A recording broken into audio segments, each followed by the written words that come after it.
mas na realidade são duas parábolas. Lá no Evangelho de Mateus, capítulo 13, traz para nós 7 parábolas que tratam do reino de Deus, ou seja, do reino dos céus. E tem 2 parábolas que são essas aqui que vocês estão vendo. A parábola do tesouro escondido e a parábola da pérola preciosa, elas são muito semelhantes.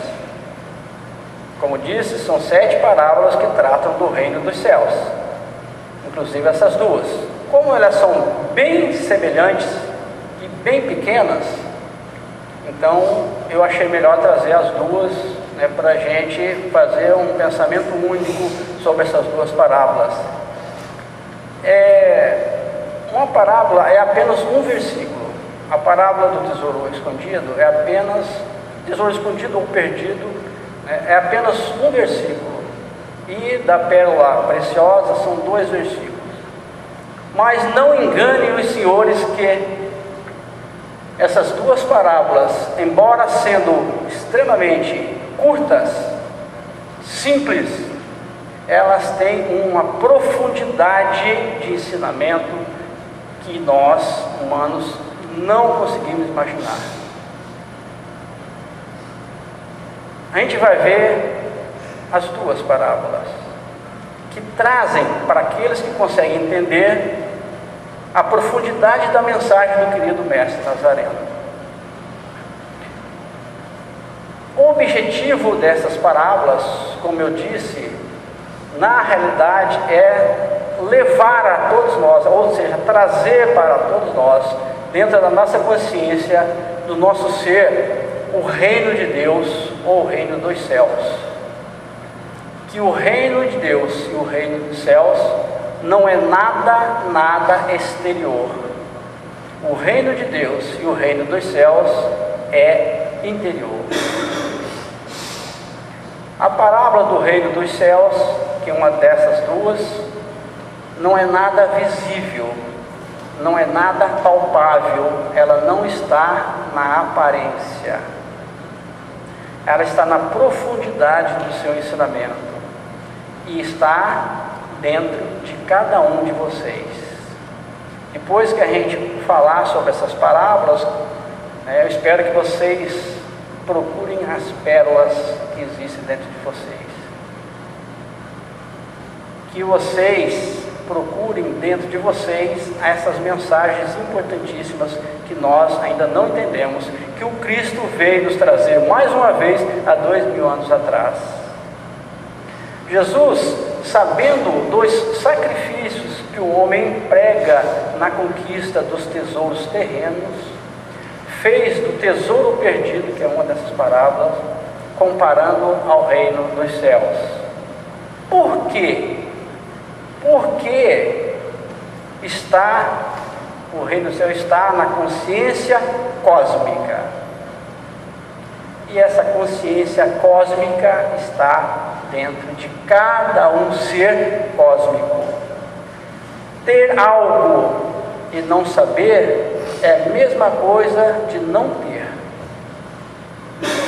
Eu creio que vocês concordam comigo. Daí é necessário buscar, é necessário procurar. Todo aquele que se esforça em viver virtuosamente, cristamente, reformando o seu íntimo, reformando o seu interior, as suas ações, passa a assimilar o reino de Deus, passa a assimilar o reino dos céus.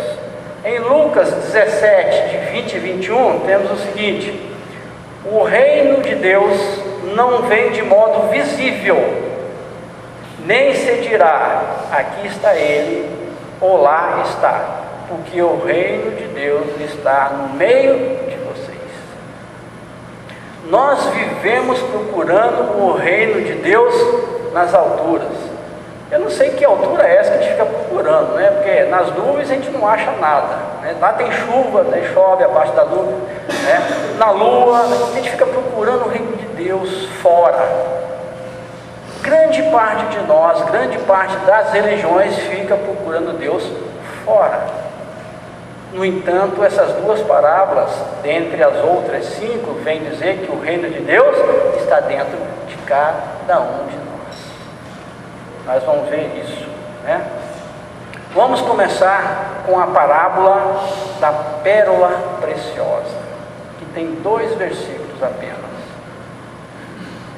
dizendo o seguinte, lá no versículo 45, é Lucas 13, versículo 45. O reino dos céus também é como um negociante que procura pérolas preciosas. E o segundo versículo, 46, diz o seguinte: encontrando uma pérola de grande valor, foi, vendeu tudo o que tinha e a comprou.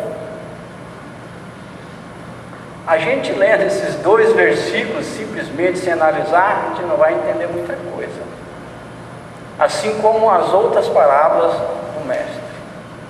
Você vê, ele veio há 2000 anos atrás, pela última vez, porque ele já veio aqui muitas outras vezes, né? Falar naquela época sobre o reino de Deus, comparar o abstrato com o concreto, o material com o espiritual, e nós não entendemos, e continuamos ainda não entender essa comparação que o Cristo faz nessas 2 parábolas. As pérolas constituem enfeite para gente rica, gente fina. Elas são raras, elas são caras. Muitas vezes as pessoas até usam a pérola falsa, né? Eu estou falando de pérola verdadeira, certo? De pérola verdadeira, não estou falando de pérola falsa, né? As pérolas também constituem enfeite de gente de posse, né? Elas são apreciadas pela sua estrutura, é a estrutura da pérola, ela é apreciada, e pela sua composição, por isso é a preciosidade dela. Quem as possui materialmente, realmente tem um bom tesouro material.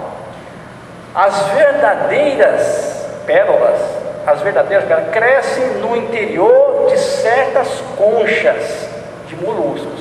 Não são todos os moluscos e todas as conchas que produzem pérolas.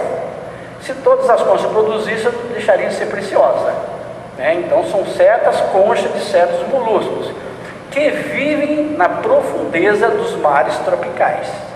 Só lá que se encontra essas pérolas. É uma secreção solidificada do corpo gelatinoso desse molusco que produz a pedra. Então é solidificada. Interessante que, se não houver lesão no corpo do molusco, ele não fabrica a pérola. Aí começa a mensagem da parábola. Há 2000 anos atrás, a ciência e a biologia já sabia que o molusco fazia isso? Sabia ou não sabia? Nem passava de longe nem perto, né? E o Cristo já sabia, porque Ele é o Cristo, Ele é governador do planeta. Nosso planeta tem 4,5 bilhões de anos, já comprovado pela medicina. Hoje eu estava até antes de vir para cá assistindo uma palestra do Dr. Paulo César Frutuoso, né? Ele estava até falando isso com esses mesmos dados, né? Estão comprovando 4,5 bilhões, o universo tem 13 ponto alguma coisa bilhões de anos. Então a Terra tem 4,5 bilhões de anos. E o Cristo já era Cristo.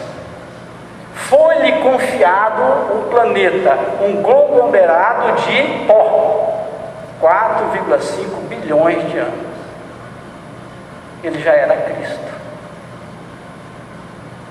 Então, há 2000 anos atrás, ele veio nos trazer essa parábola, que a ciência e a biologia na época nem tinha, né? Nem sabia, muito menos, que esse molusco, que existia esse molusco, e que esse molusco só produzia pedra, essa pérola, quando fosse lesado o seu corpo. A pérola dentro da concha não manifesta nenhum brilho, ela não revela o seu esplendor. Só quando essa pérola é colocada, exposta à luz solar, é que ela revela o seu esplendor. Somente assim que esse esplendor, essa beleza dessa pérola, é o reflexo dos raios luminosos, das cores do arco-íris. Que coisa divina, coisa maravilhosa, né? Devido ao que há a peculiaridade da superfície rosada da pérola. E então, qual é a semelhança do reino de Deus com a pérola preciosa? Nasce na profundeza do mar, mas sua beleza só é revelada à luz solar.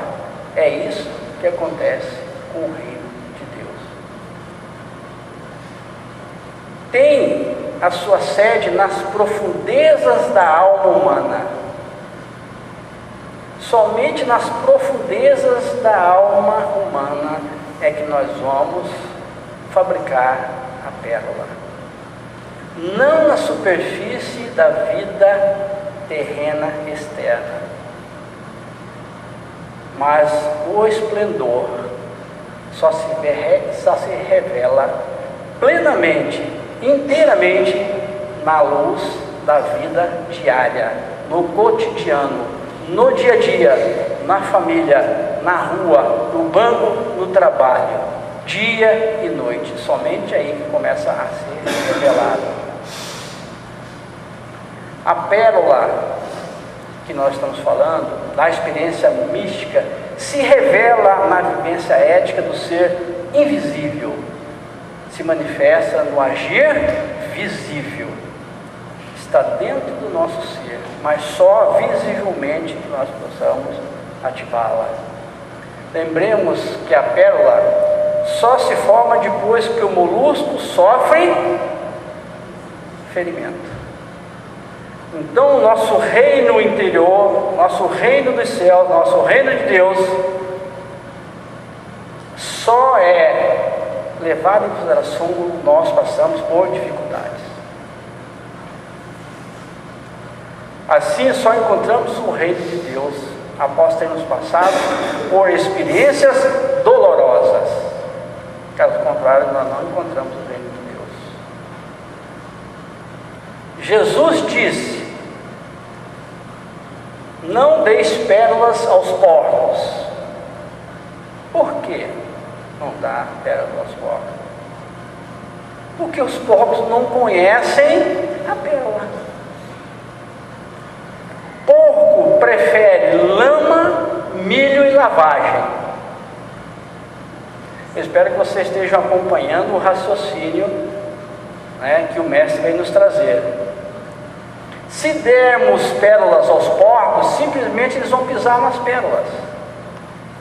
Eles vão enterrar as pérolas no lamaçal, simplesmente.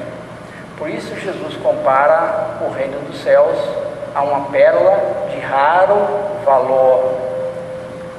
E essa pérola de raro valor, essa parábola, né, que ele traz, nada mais é para todos os homens suínos. Bom, quando eu estava pesquisando e vi essa frase, eu falei: eu sou um porco, né? Me chamou de porco, me chamou de suíno, porque eu ainda não entendi a parábola do Cristo. Se eu não entendi a parábola do Cristo, eu sou um suíno junto à pérola.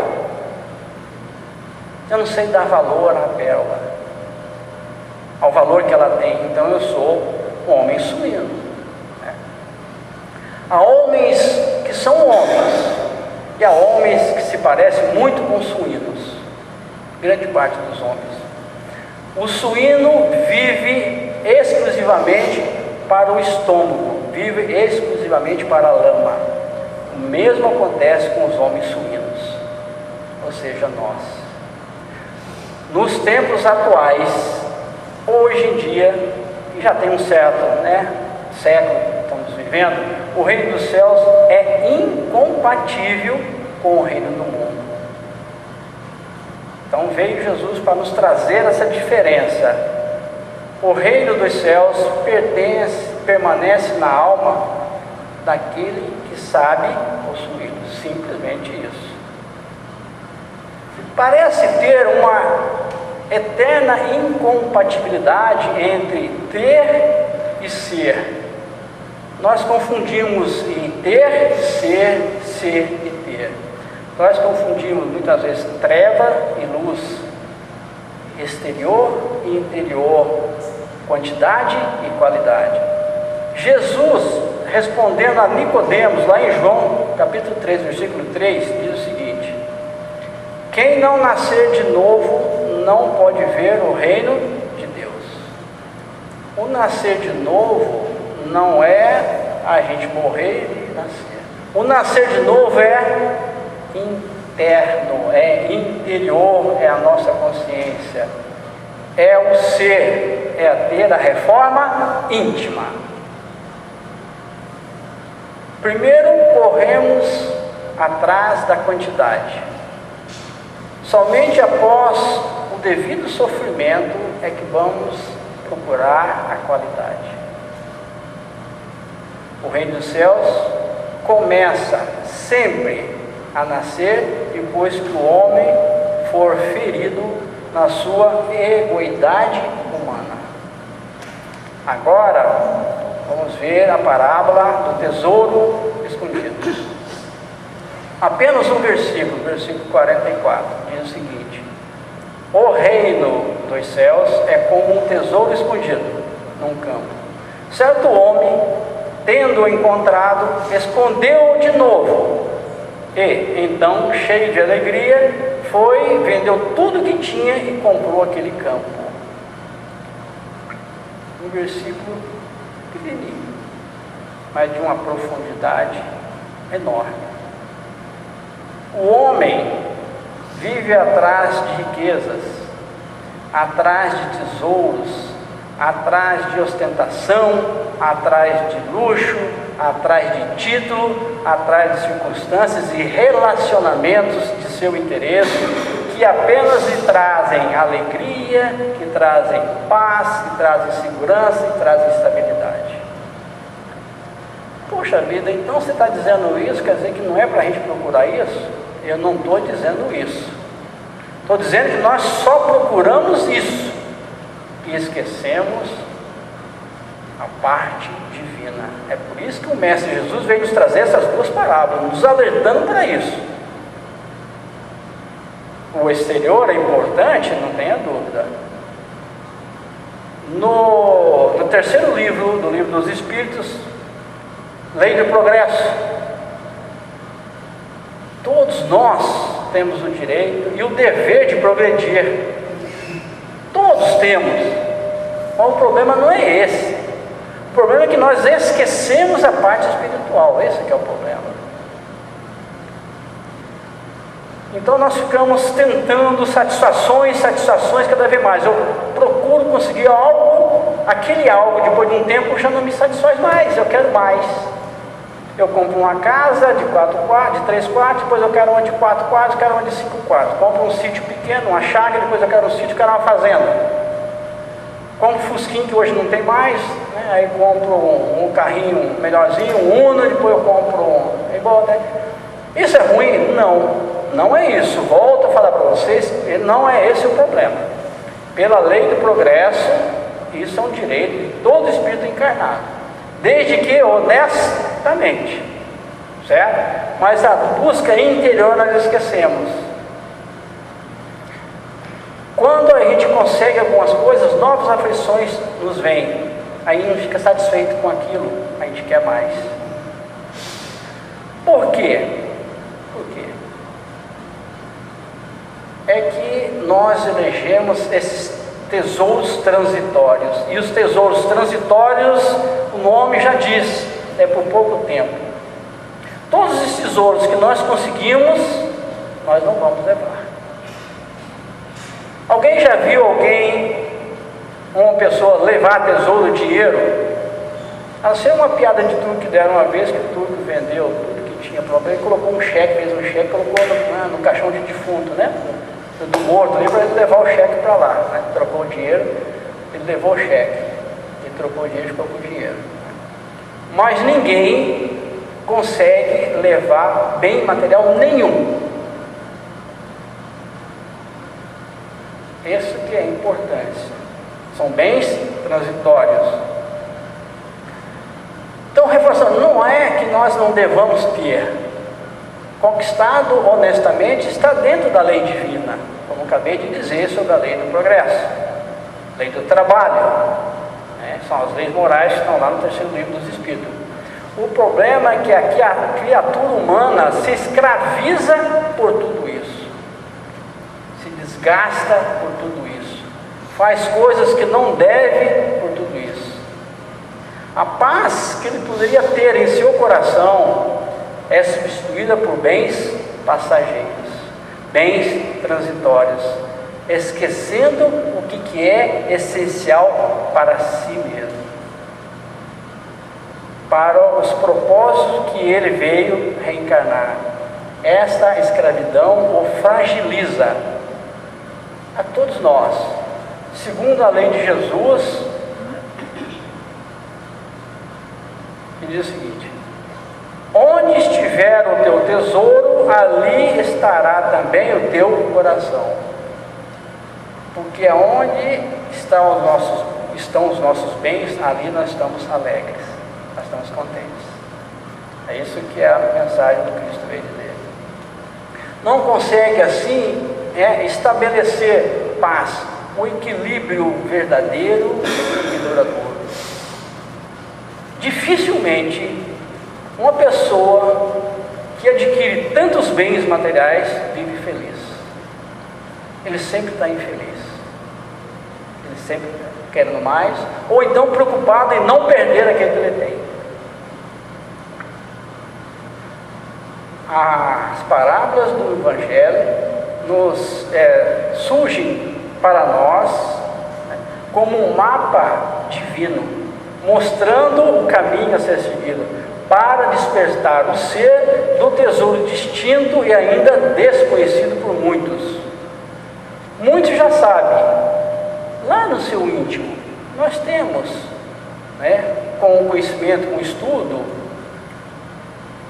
o que de tudo isso, mas basta despertar. A gente sabe que esse tesouro existe, mas nós precisamos perseverar para poder encontrá-lo. Segue então, sabe que então agora a busca é interior.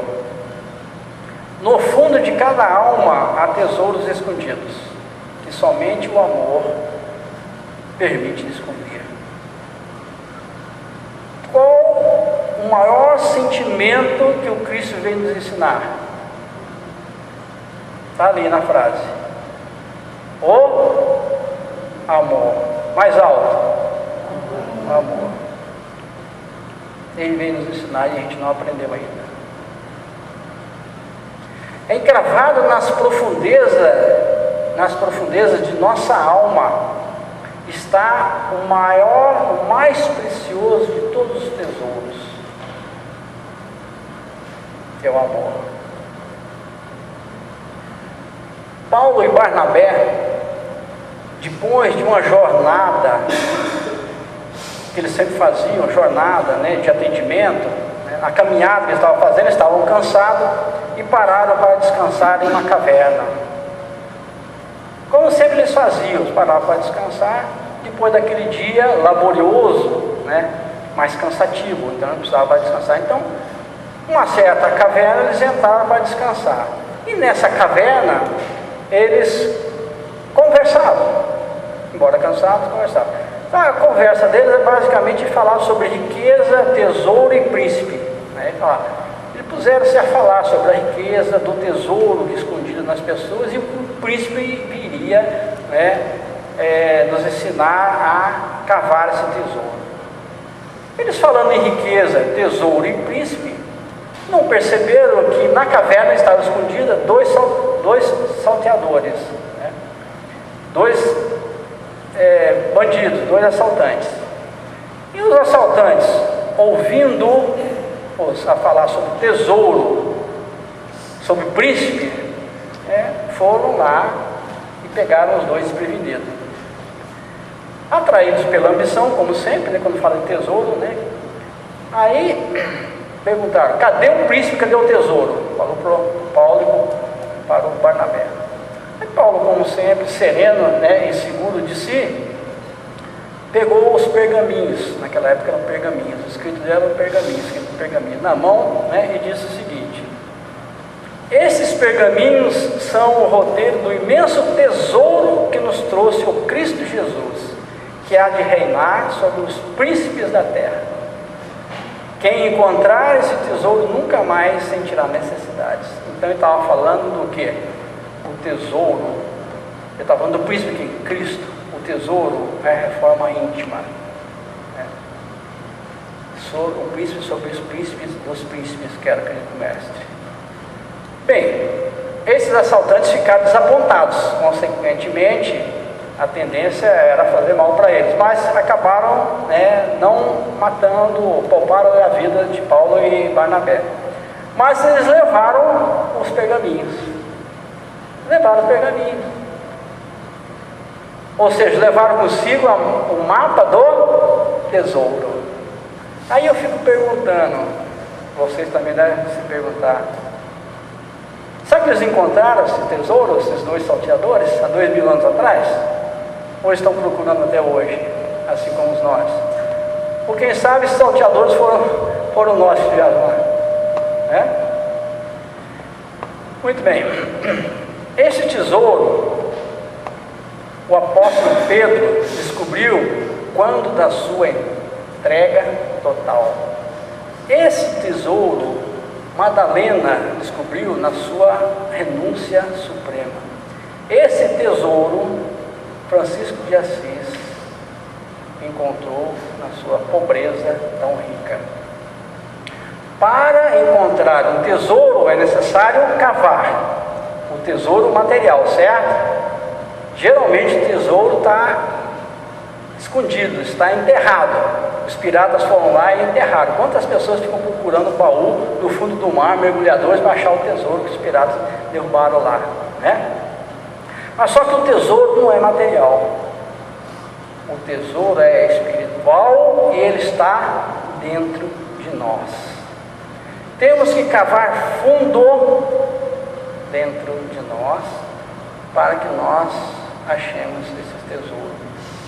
Dia após dia, ano após ano, existência após existência, até que ele se comece a se revelar dentro de nós. Aí dois rapazes ouvem a seguinte frase: somente nós mesmos poderemos fazer a mudança interior. Somente nós mesmos poderemos fazer a mudança interior. Aí um deles falou assim: no meu caso, fizeram uma mudança interior em mim. No ano passado, tiraram o meu apêndice e depois foi a vesícula. Então, isso aí é só para alertar, né, que não é interno, né, não é órgão, né, não é essa reforma, é a reforma íntima, é o tesouro divino, é a nossa transformação interna. E como iniciar essa transformação interna? Conhecendo. Conheça a si mesmo. Nos conhecendo, nós podemos modificar e encontrar esse tesouro. Mas como a gente pode modificar se a gente não nos conhece? Temos que nos conhecer primeiro, né? Esse esforço, né, essa reforma, ela tem que ser feita pacientemente e com perseverança. É o necessário trabalho de autoconhecimento. Isso e foi ressaltado por Santo Agostinho no Livro dos Espíritos, né? Nosso corpo, nossos bens, cargos, condecorações, relacionamentos, laços familiares, são nos concedidos nessa existência, somente por esse período que nós estamos aqui vivendo nesse planeta. Investamos no maior de todos os empreendimentos, que é a aquisição de nós mesmos, de toda a riqueza interior, que nós sempre esquecemos. Nas palavras do Cristo a Simão Pedro, diz o seguinte: o reino do céu no coração deve ser o tema central de nossa vida. Tudo mais é acessório. Assim, dessa forma, passaremos a enxergar a bênção como servir, a alegria de amparar e a felicidade incomparável de poder amar. Por isso, Jesus já dizia: o reino de Deus está próximo. Não sei quanto tempo, mas está próximo de desabrochar dentro de cada um, né? O Evangelho é um mapa. A doutrina espírita vem nos trazer um mapa do tesouro. E o tesouro a ser encontrado depende única e exclusivamente de nós. Deus é um Deus de bondade que quer sempre salvar-nos dos nossos erros e das nossas fraquezas. Por isso, o destino da humanidade é um só. O homem terreno morre e fica sem seus bens. O homem espiritual permanece para a vida eterna. O tesouro do céu adquirido é de sua posse permanente. Lá no Livro dos Espíritos, na questão 799, Kardec pergunta aos espíritos: de que maneira pode o Espiritismo contribuir para o progresso?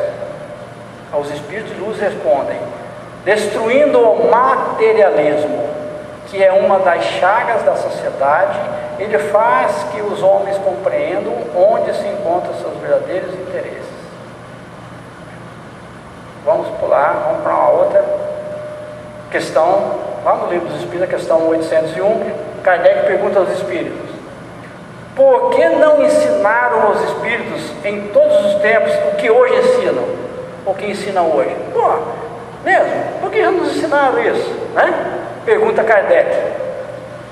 Aí os espíritos respondem: não ensinais às crianças o que ensinais aos adultos, e não dais ao recém-nascido um alimento que ele não possa digerir. É um tapa na cara. É um soco no olho. Oi? Cada coisa tem seu tempo. Cada coisa tem seu tempo. Nós, como somos apressados, queremos logo, né? Mas o divino mestre, a engrenagem suprema do universo, sabe quando cada dente da engrenagem deve encaixar um na outra. Você viram, prestaram bem atenção na resposta dos espíritos? Não ensinais a crianças o que ensinais aos adultos, e não dais ao recém-nascido um alimento que ele não possa digerir. Se você fizer isso, você vai matar a criança, né? E na questão 802, Kardec continua perguntando aos espíritos: visto que o espiritismo tem que marcar um progresso da humanidade, por que não apressam os espíritos esse progresso? Kardec queria a resposta logo, né? Pô, então, por que não apressa esse progresso, né? Por meio de manifestações tão generalizadas e patentes que a convicção penetre até nos mais incrédulos. Por que então não apressa isso? Os espíritos respondem a Kardec: desejaríeis milagres? Mas Deus os espalha a mancheias diante dos vossos passos. E, no entanto, não há homens que o negam. Conseguiu, porventura, o Cristo, o próprio Cristo, convencer os seus contemporâneos, mediante os prodígios que operou? Cristo fez e desfez naquela época. Ainda vou ter, acho que na próxima reflexão eu vou falar sobre algo sobre isso, né? Do que o Cristo veio fazendo, do que ele conseguiu passar. Acho que a próxima reflexão talvez seja, né? Ele trouxe tudo aquilo e não conseguiu fazer-nos entender. Lembre-se que o Cristo foi governador. 4,5 bilhões de anos já era Cristo. Ele veio com todas as mediunidades. Muitos, embora muitos estudiosos e muitos também espíritas, não aceitam essa mediunidade do Cristo, né? Mas cada um no seu tempo, né? Muito bem, aí André Luiz vem nos dizer o seguinte: se cada um de nós consertar de dentro o que está desajustado, tudo por fora estará certo. Frasezinha curta, mas certeira.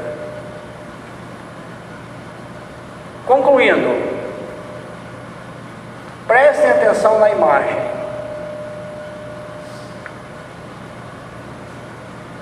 Conseguiram distinguir alguma coisa na imagem? A imagem, ela é uma imagem reflexo. É uma imagem reflexo. É o que acontece entre os mundos material e espiritual. São reflexos um do outro. São dois mundos, vamos dizer assim, no nosso pensar terreno. Mas tudo é sintonia. O tesouro está dentro de nós. Nós somos a pedra preciosa. O tesouro escondido e a pérola preciosa simbolizam a transformação do íntimo. Ao trilhar-se o caminho da reforma íntima, despoja-se de todos os vícios e dogmatismo.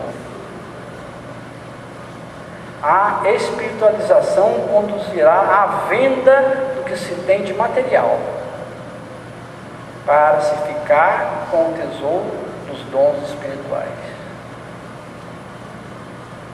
Interpretando essa última, como eu já falei, durante a nossa reflexão, não é você despojar de tudo que você tem, mas é o que você faz de tudo que você tem, para consigo e para com o próximo. Que nós possamos assimilar a mensagem do tesouro escondido e da pedra preciosa ou pérola valiosa. Muito obrigado, boa noite a todos. Que a paz